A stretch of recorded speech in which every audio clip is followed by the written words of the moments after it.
Alabado y bendecido sea el nombre de nuestro Dios y Señor Jesucristo. Agradecido de Dios por la oportunidad de una vez más dirigirnos hacia ustedes en este maravilloso programa, La Gracia Revelada, donde semana tras semana tenemos la oportunidad de dirigirnos a ustedes con un tópico de la palabra de Dios, esperando que sea de edificación para cada uno de nuestros amables televidentes. En esta ocasión estaremos dando continuidad a la serie que hemos estado tratando sobre la elección soberana y lo que eso implica, cómo Dios ha elegido a una multitud inmensa de seres humanos sin que nos los merezcamos, para que podamos vivir eternamente con Él en su reino. La única razón por la que hay salvación, hay vida eterna, es porque Dios tuvo a bien elegirnos. Si Dios no hubiese hecho elección, ningún ser humano se salvaría. Y yo quiero leer algo que escribí, porque no quiero que se me pierda nada, que resume lo que nosotros hemos estado tratando acerca de la elección soberana y lo que eso implica, y qué conexión tiene eso con lo que la gente conoce como el libre albedrío. Dios ha dotado al hombre de una libertad natural de poder actuar por elección propia, que no es forzada a hacer el bien o mal por ninguna naturaleza humana. El hombre en su estado de inocencia tenía la libertad para hacer lo que es bueno y agradable a Dios. Eclesiastés 7:29 nos dice que Dios creó al hombre perfecto, pero que éste buscó muchas perversiones. El hombre, por su caída en su estado de pecado, ha perdido toda capacidad para querer cualquier bien que acompañe la salvación. Por lo tanto, no puede por su propio esfuerzo convertirse a Dios o prepararse para ello. En Jeremías 31:18 dice: conviérteme y seré convertido. Dios convierte y traslada al pecador al estado de gracia, lo libra de la esclavitud y lo capacita para querer y obrar libremente lo que es espiritualmente bueno. Pero por la corrupción que hay, que se queda operante en el hombre a causa del pecado creado de Adán, quiere también lo que es malo. Ahora Dios nos traslada a un estado de gloria. A lo que Él predestinó para vida eterna, decidió en su tiempo llamarlo eficazmente por su palabra y por su espíritu, sacándolo del pecado y muerte a una salvación por Jesucristo, iluminando de manera espiritual su mente a fin de que comprenda las cosas de Dios, y quitándole un corazón de piedra y dándole un corazón de carne, de modo que acuda a Él con toda libertad, habiendo recibido por la gracia de Dios la capacidad para hacerlo. Así que toda la gloria de la salvación se debe a Dios, porque Dios es el que obra dentro del corazón del hombre lo que Él ha decidido que obtengan la salvación. Ahora, hoy estaremos hablando brevemente de lo que se conoce como el llamamiento eficaz. La Biblia habla de dos tipos de llamamientos. Hay un llamamiento general, que se le hace a todos los seres humanos. Por ejemplo, en Hechos 17:30 dice que Dios, habiendo pasado por alto los tiempos de ignorancia, ahora llama a todos los hombres en todo lugar que se arrepientan. Y Jesucristo mandó a sus discípulos que predicaran por todas partes. Hay un llamamiento general. Pero hay una rebeldía en el corazón del hombre.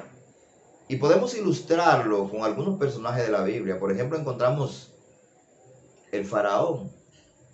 El faraón se opuso a Dios, a los planes de Dios, porque quería mantener al pueblo de Israel en esclavitud.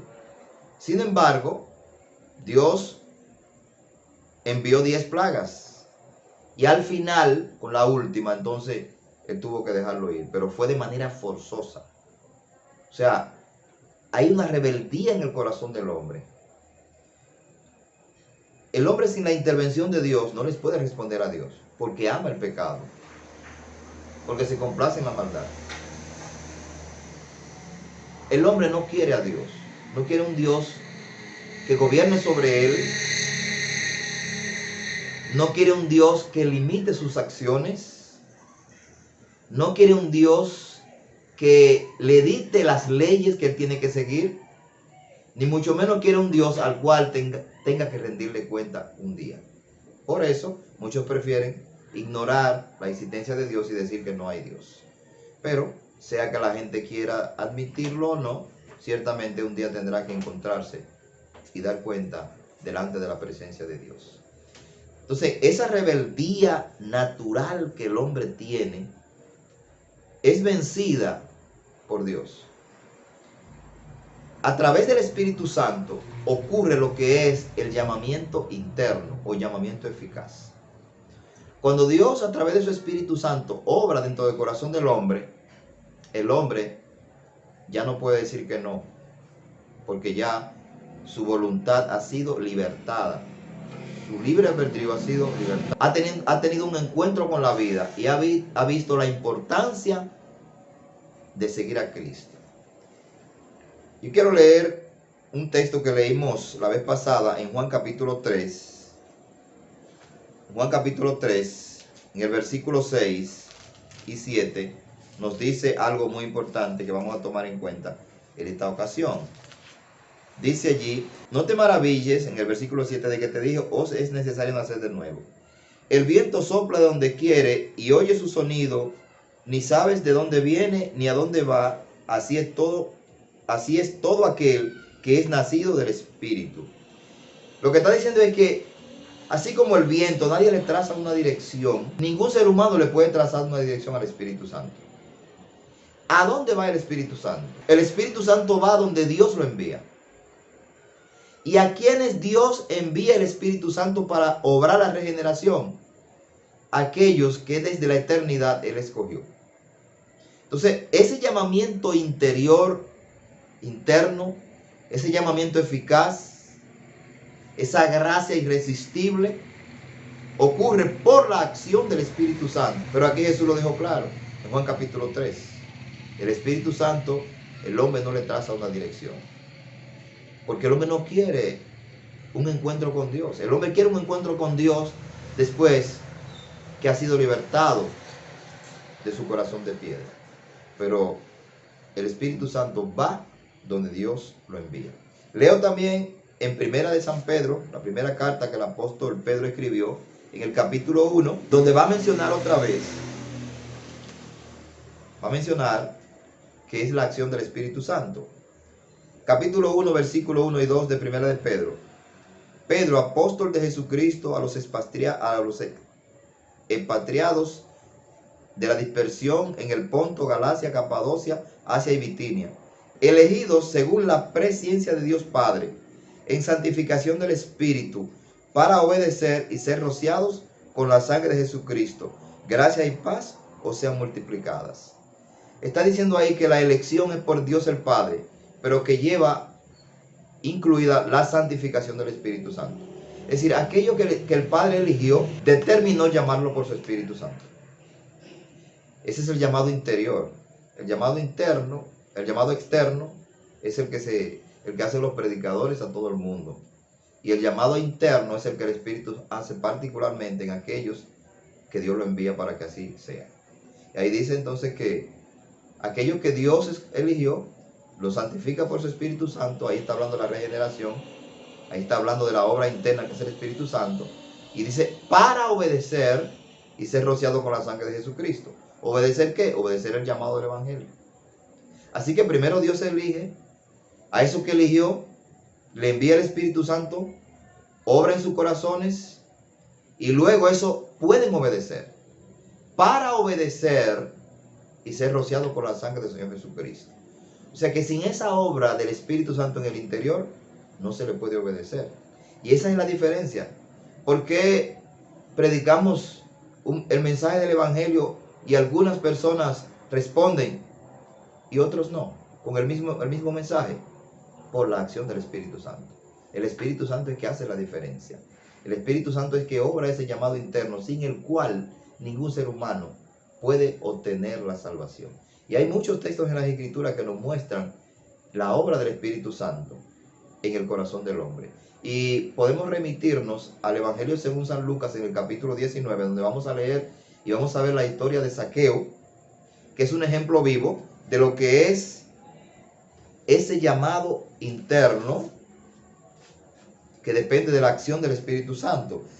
En el Evangelio según San Lucas capítulo 19, versículo 1 al 10, encontramos la historia de Zaqueo, que muchas personas la han leído y han escuchado muchas prédicas acerca de ella, pero hoy vamos a ver que ahí operó el Espíritu Santo haciendo un llamado interno, un llamamiento eficaz. Habiendo entrado Jesús en Jericó, iba pasando por la ciudad, y sucedió que un varón llamado Zaqueo, que era jefe de los publicanos y rico, procuraba ver quién era Jesús, pero no podía a causa de la multitud, pues era muy pequeño de estatura. Y corriendo delante de él, subió a un árbol sicómoro para verle, porque había de pasar por allí. Cuando Jesús llegó a aquel lugar, mirando hacia arriba, le vio y dijo: Zaqueo, date prisa, desciende, porque hoy es necesario que pose yo en tu casa. Entonces él descendió a prisa y le recibió gozoso. Al ver esto, todos murmuraban diciendo que había entrado a posar con un hombre pecador. Entonces Zaqueo, puesto en pie, dijo: Señor, he aquí, la mitad de mis bienes doy a los pobres. Si en algo he defraudado a alguno, se lo devuelvo cuadruplicado. Jesús le dijo: Hoy ha venido la salvación a esta casa, por cuanto él también es hijo de Abraham, porque el Hijo del Hombre vino a buscar y salvar lo que se había perdido. Vemos la respuesta de Jesús aquí al final, donde dice: hoy ha venido la salvación a esta casa, por cuanto él es hijo de Abraham.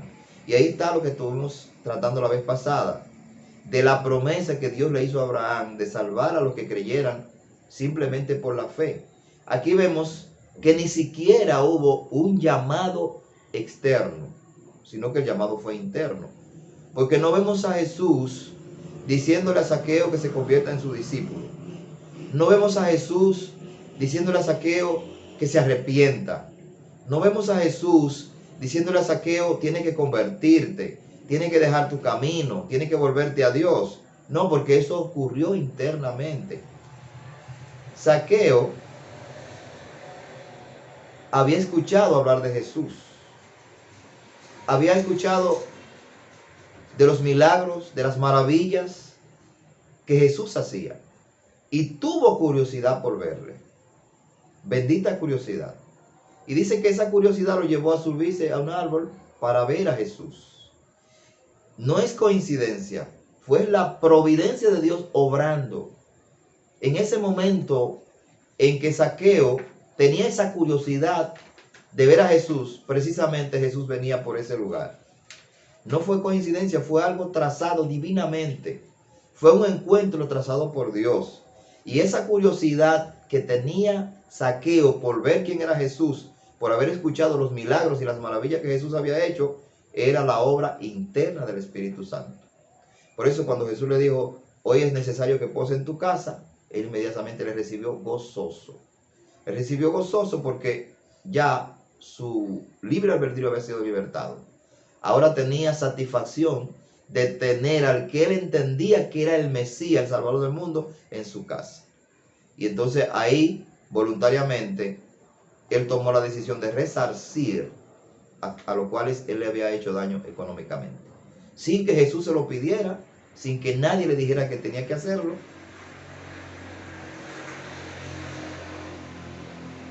Esa decisión brotó de su corazón porque ya la obra de Dios había sido hecha en su corazón. Así que gloria y honra sea nuestro Dios, porque Dios es el que obra, el querer como el hacer, por su buena voluntad. Así mismo lo dice la palabra del Señor en Filipenses capítulo 2, versículo 13. Dios es el que obra tanto el querer como el hacer por su buena voluntad. Entonces ese llamamiento eficaz es irresistible. El hombre puede resistir por mucho tiempo el llamado de Dios, el llamado externo. Pero cuando hay un llamado interno, Cuando el Espíritu Santo liberta la voluntad, cuando el Espíritu Santo convence el corazón de que está en tiniebla y de que necesita la luz de Dios, de que está bajo condenación, de que está bajo la ira de Dios, y cree en la suficiencia de Jesucristo como Salvador y Señor, es porque la obra de Dios ha sucedido en su corazón, y esa es la vida eterna. La Biblia nos habla de ese llamado en varios lugares, y vemos ejemplos en las Escrituras de muchas personas que aparentemente de manera coincidencial tuvieron un encuentro con Dios y alcanzaron la salvación. Pero sabemos que en Dios no hay coincidencia. En Dios hay providencia. La providencia de Dios es, algún día daremos un estudio más detallado sobre lo que es la providencia de Dios. Es el concepto en sí no lo encontramos en las Escrituras, pero encontramos algo parecido, de que Dios provee. Bueno, pues de ahí viene la providencia. La providencia es el gobierno de Dios en todo lo que sucede, en las circunstancias. Cómo Dios usa las circunstancias para lograr su propósito. Y cómo de manera maravillosa y especial Dios pone en contacto a sus siervos con aquellos que han de ser salvos para que reciban el Evangelio y alcancen la vida eterna. Y eso nosotros encontramos varios ejemplos desde el mismo Antiguo Testamento. Si leemos, por ejemplo, en Segundo de Reyes, allí encontramos la historia de un general llamado Naamán, que era un general enemigo del pueblo de Dios, porque él era general del ejército sirio. Y los sirios habían hecho una incursión en Israel y se habían llevado muchas personas cautivas, porque en ese momento eran más poderosos, o más bien no era tanto el poder militar que tenían, sino que Dios había permitido que su pueblo fuera castigado porque estaba en desobediencia. Pues los sirios hicieron esa incursión en Israel y se llevaron varios cautivos. Pues la Biblia nos dice que una niña la llevaron a casa precisamente de Naamán, ese general del ejército sirio. Y esa niña en esa casa estaba sirviendo a ese general. Pues la Escritura nos dice que ese general estaba leproso, adquirió lepra. Y en ese entonces, decir que una persona estaba leproso era una condenación a muerte. Además que había un aislamiento social, era una vida totalmente difícil, era muy difícil. Pues él estaba leproso, no había sanidad para él, no había posibilidad de que él tuviera algún tipo de cura si no fuese de manera sobrenatural. Y esa niña que había sido llevada a ese lugar sin tener resentimiento, sin tener amargura, sin tener dolor por su sufrimiento, porque estaba lejos de su tierra, de sus familiares, de su parentela. Ella le habló al rey, o le habló más bien al general, de un profeta que había en Israel que hacía milagros. El profeta Eliseo. Y ella le habló y dijo: si mi señor, el general Naamán, se encontrase con Eliseo, Eliseo le sanaría de su lepra. Y nosotros entendemos que no fue algo coincidencial, fue algo providencial. ¿Cómo esa niña llegó a esa casa? ¿Por qué no llegó a otra casa? ¿Por qué no se quedó en su tierra? ¿Por qué llegó específicamente en ese tiempo? ¿Por qué Naamán consiguió la lepra específicamente en ese tiempo? Porque Dios había diseñado todo para que este escogido pudiese llegar a un conocimiento de él. Y esa niña entonces fue el canal que Dios usó para obrar en el corazón de ese general sirio. Pues la Escritura nos dice, esa historia registra que el general pues habló con el rey, con su rey, y le pidió cartas para llevar al otro rey, porque eso era un asunto de rey a rey. Y decidió entonces ir hacia la tierra de Israel, con las cartas que su rey le había dado. Y cuando llegó a donde el rey de Israel, con la carta, entonces el rey de Israel dijo, pero y es que, ¿por qué me envían eso a mí? Yo no soy ningún milagrero.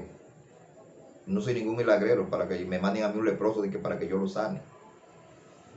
Y Eliseo se enteró y dijo, que venga a mí y vas a ver que en Israel hay Dios.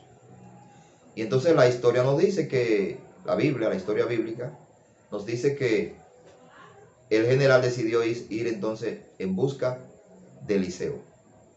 Y cuando llegó a la casa de Eliseo, se paró enfrente, Eliseo ni siquiera salió. Eliseo mandó su siervo. Le dijo, mira, ya yo sé, Dios me ha revelado a que él viene.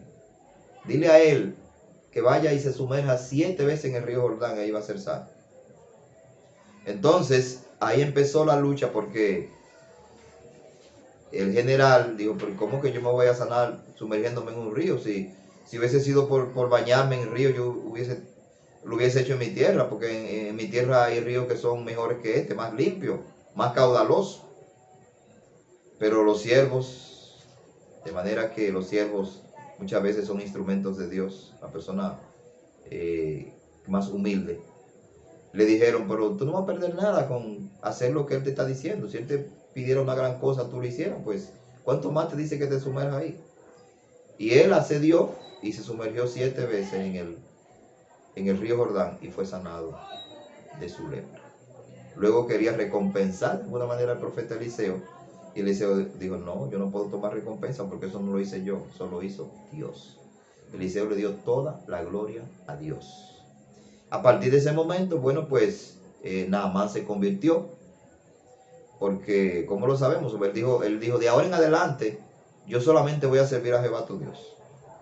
Yo no voy a servir a ningún otro Dios, yo solamente voy a servir a Jehová tu Dios. Ahora, yo tengo un problema, le dijo, y es que el rey está mayorcito y él se mete en el templo de Dagón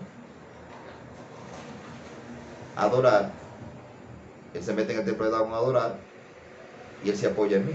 Ese es el inconveniente que tengo, que el general, cuando entra a adorar en el templo de su Dios pagano, él se apoya en mí, yo tengo que entrar ayudándolo. Y Eliseo le dijo, vete en paz. Pero lo más importante es lo que ya sucedió en tu corazón. Lo que haya que reformar externamente, eso Dios se va a encargar. Y eso es la esencia del Evangelio.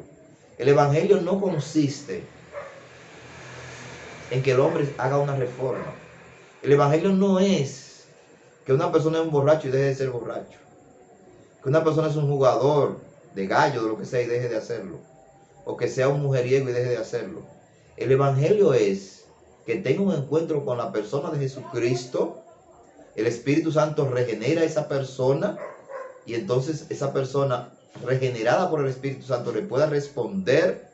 Y Cristo pase a morar dentro de esa persona, para que entonces ande en vida nueva. Porque dice Efesios 2:10 que somos criaturas suyas, creados en Cristo Jesús, para andar en buenas obras, las cuales Él preparó de antemano para que anduviésemos en ella. O sea, el camino que vamos a transitar ya está determinado desde la eternidad por nuestro Dios. Y ahí vemos entonces cómo Naamán tuvo un encuentro con Dios y cómo Dios usó a esa niña para que se lograra su propósito de salvar a ese escogido. Es decir, no hay un escogido que sea imposible Dios llegar a él. No importa que esté en países musulmanes. No importa que esté en medio de los talibanes. No importa que esté practicando vudú en Haití. Cuando la luz de la verdad llegue al corazón, obrada por el Espíritu Santo, habrá transformación. Habrá vida y habrá cambio, como sucedió con Naamán el sirio.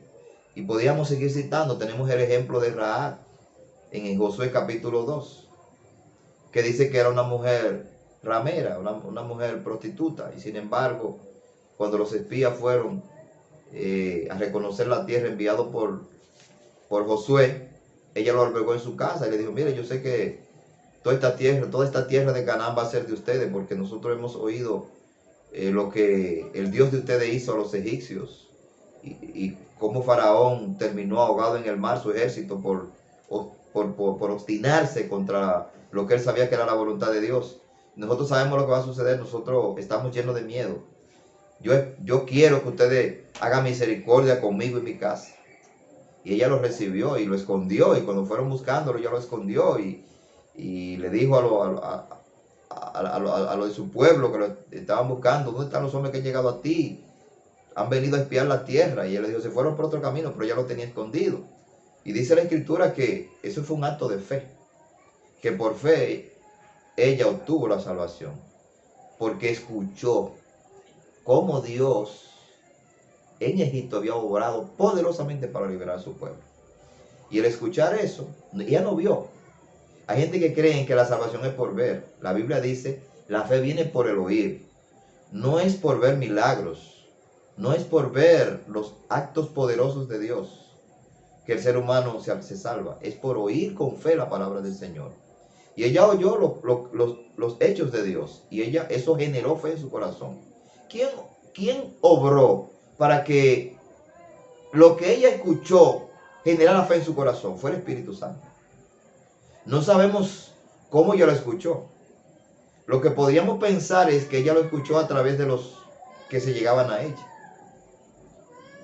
Y ese sería el medio entonces que Dios usó para que ella escuchara acerca de él.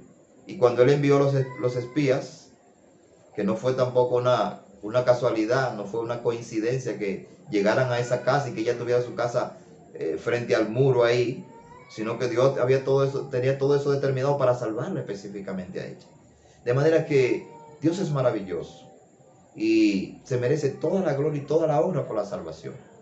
El ser humano sí tiene libre albedrío. Lo que sucede es que el libre albedrío del hombre está esclavo, y el hombre no le puede responder a Dios a menos que sea por la obra del Espíritu Santo. Entonces, a través de ese llamamiento eficaz, el hombre responde a Dios como lo hizo Rahab. Y en el Nuevo Testamento tenemos muchísimos ejemplos. Dice el apóstol Pablo que él estaba escogido, Gálatas 1:15, dice que él estaba escogido desde el vientre de su madre para ser mensajero de Jesucristo, para llevar el evangelio a los gentiles. Sin embargo, por mucho tiempo estuvo persiguiendo a los cristianos, pero estaba marcado. Pero cuando Dios lo llamó, cuando Jesús lo llamó eficazmente, él simplemente dijo, Señor, ¿qué quiere que haga? Ya no dijo, ya ahí se terminó la resistencia. Ahí se terminó ya la obstinación y la persecución contra el pueblo de Dios, contra los cristianos, porque ya él ahora tenía una nueva visión, obrada por el Espíritu Santo en su corazón. El Espíritu Santo es el agente por el cual nosotros tenemos una visión de Dios que nos lleva a la vida eterna y a la salvación. Claro, la salvación no viene por el Espíritu Santo, la salvación viene por Jesucristo. Somos santificados, somos regenerados, somos iluminados por el Espíritu Santo interiormente, para que podamos obedecer el llamado de Jesucristo, y cuando lo obedecemos somos rociados por la sangre de Él. Significa que el sacrificio de Jesucristo se nos aplica, y entonces ahí ya somos limpios delante de Dios y somos aceptados como si nunca hubiéramos pecado. Y eso es importante que lo entendamos, lo que ya hemos creído en Jesucristo. Y yo quiero terminar leyendo lo que el apóstol Pablo le dijo a los Efesios en el capítulo 1, donde precisamente él hace una oración pidiéndole a Dios para que abra los ojos de los efesios a fin de que sepan lo importante que fue ese llamado en su vida y lo que eso implica y lo maravilloso que es ese llamado. Yo leo en Efesios capítulo 1 versículo 15 en adelante, donde nos dice: por esta causa yo también, habiendo oído de vuestra fe en el Señor Jesús y de vuestro amor para con todos los santos,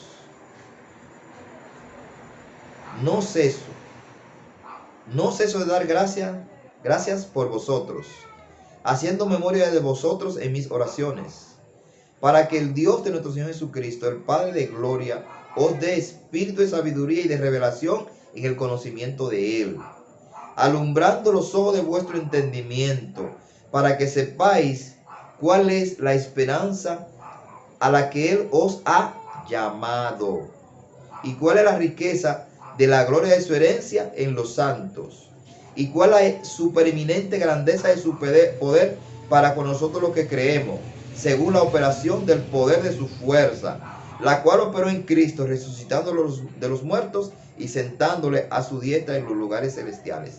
Lo que está diciendo ahí la palabra del Señor es que el mismo poder que obró en Jesucristo para sacarlo de la tumba, llevarlo al cielo, es el mismo poder que obra dentro de un corazón para producir salvación.